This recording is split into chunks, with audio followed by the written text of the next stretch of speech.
রাজধানীর উত্তরার দিয়াবাড়ি এলাকায় মাইলস্টোন স্কুল অ্যান্ড কলেজ ক্যাম্পাসে সোমবার দুপুর 1:18 দিকে বাংলাদেশ বিমান বাহিনীর FT-7BGI মডেলের একটি প্রশিক্ষণ বিমান বিধ্বস্ত হয়। আছড়ে পড়ার পরপরই বিমানটিতে আগুন ধরে যায়।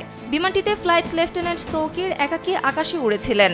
ISPR জানায়, বিমানটি দুপুর 1:06 উড্ডয়ন করেছিল এবং মাত্র 12 মিনিট পর এটি দুর্ঘটনার শিকার হয়ে মাইলস্টোন ক্যাম্পাসে বিধ্বস্ত হয়। বিমান বিধ্বস্তের এই ঘটনায় নিহত বেড়ে 27 জনে দাঁড়িয়েছে। তাদের মধ্যে 25 জনই রয়েছেন শিশু। এছাড়া একজন চিকিৎসক ও একজন পাইলট রয়েছেন। মঙ্গলবার প্রধান উপদেষ্টার বিশেষ সহকারী অধ্যাপক ডাক্তার মোহাম্মদ সাইদুর রহমান এ তথ্য জানিয়েছেন। তিনি বলেন, দুর্ঘটনায় আহত হয়ে এখন পর্যন্ত 78 জন বিভিন্ন হাসপাতালে ভর্তি আছে। এখন যে কোনো ব্র্যান্ডের পুরাতন এসি বদলে নতুন ওয়ালটন এসিতে উপভোগ করুন 25% ছাড়।